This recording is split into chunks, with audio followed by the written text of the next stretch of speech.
Assalamu alaikum. How are you, student? I hope that you are well, and I am also well. I am welcome to my online class. আশা করি এই corona virus মহামারীতে সকলেই ভালো আছো, আর ভালো থাকো, এটাই আমাদের কামনা। তো আজকে আমি সপ্তম শ্রেণীর ইংলিশ সেকেন্ড পেপার এর টপিকস আমি টেন্স নিয়ে আলোচনা করছি। আশা করি যারা আমার ক্লাসের সম্মুখে আছে সবাই খাতা কলম নিয়ে তোমরা পাশে থাকবে এবং ক্লাসটি ভালো করে শুনলে অবশ্যই তোমরা এই গ্রামার টেন্স সম্পর্কে তোমরা যথেষ্ট অভিজ্ঞতা অর্জন করতে পারবে। আমি যা বোর্ডে লেখবো তোমরা অবশ্যই তা খাতা কলম নিয়ে লিখে রাখবে। আমি আজকে 28/9/2020 এই তারিখে যে ক্লাসটি আমি করব, আগামী স্কুল মহামারী খোলার পরে যদি ক্লাসটি আমি আবার কি পড়ালাম সেটা আমি অবশ্যই তোমাদেরকে জিজ্ঞেস করব এবং খাতা তুমি আমার যার স্কুল শিক্ষক যিনি ক্লাস নেবেন তাকেই দেখাবে এই ভিডিও ক্লাস। ওকে, আমরা কেন টেন্স পড়ব? আমরা টেন্স কেন পড়ব? টেন্সকে ইংলিশে একটি কথা আছে, প্রবাদ আছে, tense is soul of English language. টেন্সকে ভাষার প্রাণ বলা হয়। টেন্স যদি আমরা ভালো করে না জানি, না বুঝি, তাহলে আমরা কোনো গ্রামারই ভালো করে শিখতে পারবো না। হ্যাঁ, হয় হোক ভয়েস, হোক ন্যারেশন, হোক রাইট ফ্রম ভার্স এবং চেঞ্জিং সেন্টেন্স, প্রত্যেকটি ক্ষেত্রেই আমাদেরকে টেন্সকে ভালো করে শিখতে হবে এবং বুঝতে হবে, জানতে হবে। ঠিক আছে? ওকে, সপ্তম শ্রেণীর শিক্ষার্থী বন্ধুরা, আমি আজকে তোমাদেরকে টেন্সের বিস্তারিত সম্পর্কে আলোচনা করব। আশা করি তোমরা যথেষ্ট টেন্স সম্পর্কে অভিজ্ঞতা অর্জন করতে পারবে। ওকে, এবার আমরা জানবো tense. What do you mean by tense? Tense বলতে কি বুঝি? হ্যাঁ, টেন্স বলতে কি বুঝি? টেন্স অর্থ সময় বা কাল, ক্রিয়া নিষ্পন্ন হওয়ার সময়কে টেন্স বলা হয়। আমরা টেন্সকে সাধারণত তিন ভাগে ভাগ করা যায়। টেন্সকে তিন ভাগে ভাগ করা যায়। তোমরা অবশ্যই জানো কি? এক নম্বর হচ্ছে প্রেজেন্ট টেন্স। Present tense. দুই নম্বর হলো পাস্ট টেন্স। তিন নম্বর হলো future tense. Future tense. Okay, আমি তিন প্রকার টেন্সকে আমি ডেফিনিশন সহ, উদাহরণ সহ আমি বিস্তারিত সংজ্ঞা বলতেছি, তোমরা সুন্দর মতো শুনবে। Present tense. প্রেজেন্ট টেন্স অর্থ হচ্ছে বর্তমান কাল। পাস্ট টেন্স অতীতকাল। ফিউচার টেন্স হচ্ছে ভবিষ্যৎকাল।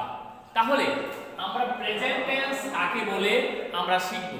প্রেজেন্ট টেন্স বর্তমানে কোনো কাজ হয় বা করে তাহা চিরন্তন সত্য এবং অভ্যাসগত বুঝাইতে তাকে প্রেজেন্ট টেন্স বলা হয়। ওকে, শিক্ষার্থী বন্ধুরা, তোমরা জানো অবশ্যই প্রেজেন্ট টেন্স। যেমন আমি ভাত খাই, I eat rice. I eat rice. আমি এই সম্পর্কে বিস্তারিত আলোচনা করছি।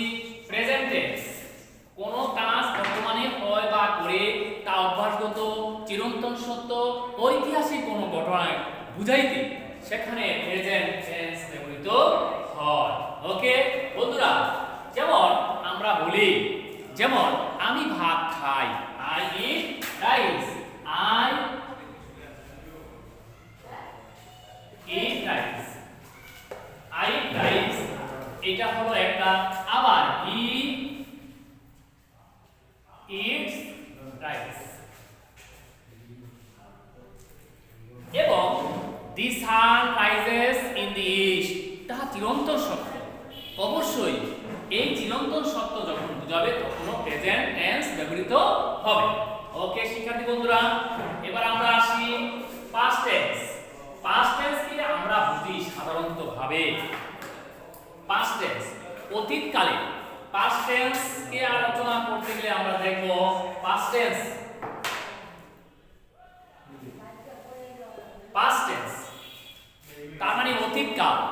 কোন কাজ অতীতকালে হয়েছিল, করেছিল, বলেছিল, ধরেছিল এরকম বুঝাইতে যে টেন্স ব্যবহৃত হয় তাকে বলা হয় অতীতকাল বা পাস্ট টেন্স। যেমন I ate rice, I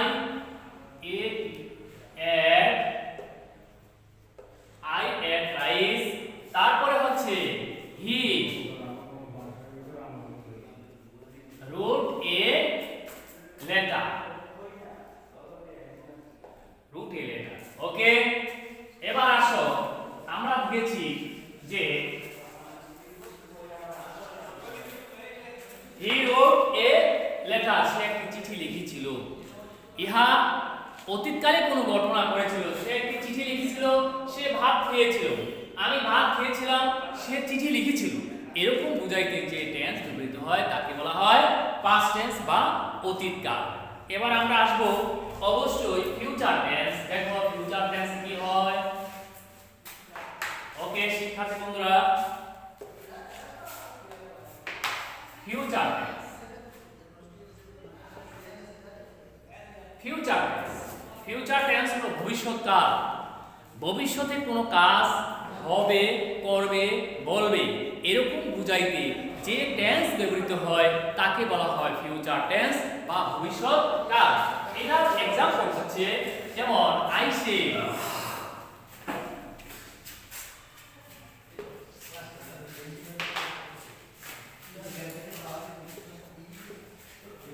I shall eat rice, I shall eat rice, he will go to Dhaka. ওকে শিক্ষার্থী বন্ধুরা, কি বলেছি যে I shall eat rice, আমি ভাত খাবো, তার মানে ভবিষ্যৎকালে আমি ভাত খাবো। he will go to Dhaka, সে ঢাকা যাইবে। তাহলে আমরা কি বুঝতে পারলাম যে টেন্স কাকে বলে, টেন্স কত প্রকার, প্রধানত কত প্রকার এবং কি কি এবং প্রত্যেক প্রকারের সংজ্ঞা। ওকে আমাদের কিন্তু পরীক্ষায় এমনি ভাবে টেন্স আসবে না, কিন্তু বোঝার জন্য আমাদেরকে এই ডেফিনিশন বা সংজ্ঞাগুলো জানতে হবে। ওকে শিক্ষার্থী বন্ধুরা, আমি একটু ছোট্ট করে ভালো করে তোমাদেরকে টেন্স দিয়ে আমি বুঝাচ্ছি। আমার এই ক্লাসটি আশা করি তোমাদের ভালো লাগবে এবং সকলেই তোমরা ক্লাসটি সুন্দর করে শুনবে। আমরা মতলব উত্তর উপজেলার অধিবাসী বিন্দু। আমি আমার থানার নাম দিয়ে আমি টেন্সকে পরিচয় করে দিচ্ছি। বাংলায়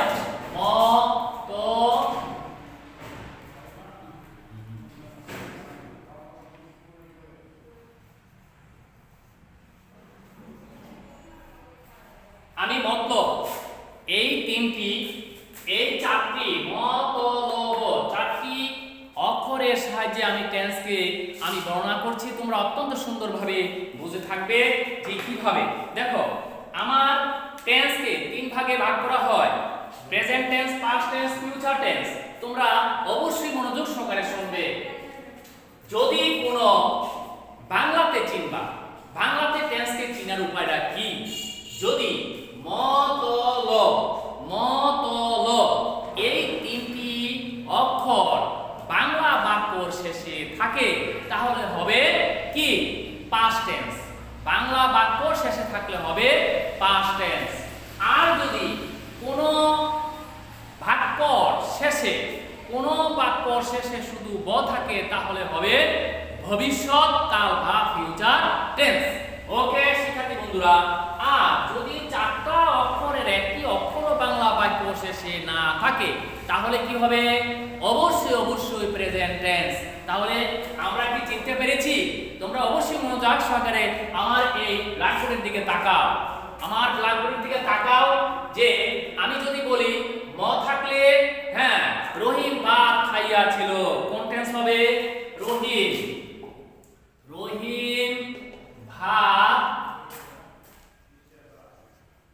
খাইয়াছিল। ওকে তাইলে রহিম ভাত খাইয়াছিল, লাস্টে কি আছে? অবশ্যই ল আছে। দেখো তোমরা লক্ষ্য করো, তাহলে ল থাকলে কোন টেন্স? অতীতকাল বা পাস্ট টেন্স। আমি যদি বলি তিনি একটি কুকুর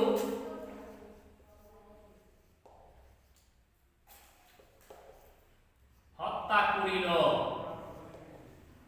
ওকে, খেয়াল করো লাস্টে কি আছে? ল আছে। এবার আমি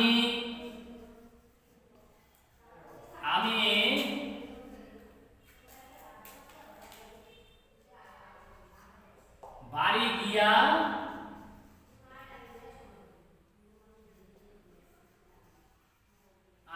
গিয়াছিলাম। কি আছে? ম আছে। আমি আরেকটি বাক্য লিখব। তাহারা কি?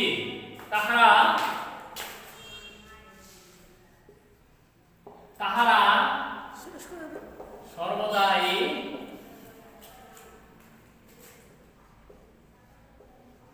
ধূমপান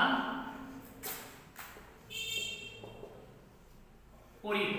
এখন দেখো আমার চারটি বাক্য লিখেছি। একটার মধ্যে আছে কি? ল, আরেকটা লাস্টে আছে কি? ম, আরেকটা লাস্টে আছে কি? ত। এই তিনটি অক্ষর কিন্তু আছে। তাহলে আমি বলেছিলাম ম, ত, ল। এই তিনটা বাক্যর শেষে যদি থাকে, বাংলা বাক্যর শেষে যদি থাকে, তাহলে কি কোন টেন্স মনে করতে হবে? অবশ্যই পাস্ট টেন্স বা অতীতকাল। এখন আসো আমি এইবার বলতেছি যে আমি ফিউচার টেন্স বা ভবিষ্যৎকাল চেনার উপায়। ভবিষ্যৎকাল চেনার উপায় আমরা যদি লক্ষ্য করি, কোন বাংলা বাক্য শেষে যদি ব থাকে, যেমন তিনি বই পড়বে, তাহলে এটা লাস্টে আছে কি? ব। তাহারা ঢাকা যাইবে, তাহারা গোসল করবে, তাহারা সাঁতার কাটবে। এই যে বাংলা বাক্য শেষে যদি ব থাকে, তাহলে হবে ফিউচার টেন্স বা ভবিষ্যৎকাল। ওকে শিক্ষার্থী বন্ধুরা, তোমরা বুঝতে পারছো? অবশ্যই দেখো এইবার যদি আমরা বলি, এইবার আমি চারটা বাক্য লিখব যে যদি ম, ত, ল থাকে তাহলে অতীতকাল বা পাস্ট টেন্স, ব থাকলে ভবিষ্যৎকাল। কিন্তু যদি আমার চারটি অক্ষরে যদি একটি অক্ষরও বাংলা বাক্য শেষে না থাকে, তাহলে মনে করতে হবে সেটা কোন টেন্স? অবশ্যই প্রেজেন্ট টেন্স। যেমন এখন আমি যদি বলি আমি তিনটা বাক্য লিখব, তোমরা অবশ্যই খাতায় লিখে রাখবে কোনটা কোন টেন্স, তোমরা নিজেরাই বুঝতে পারবে। ওকে, আমি ঢাকা যাব। এক নম্বর। 2 নম্বর হচ্ছে সে বই পড়ে।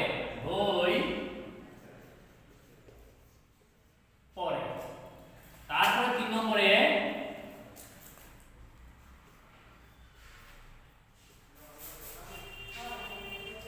তিনি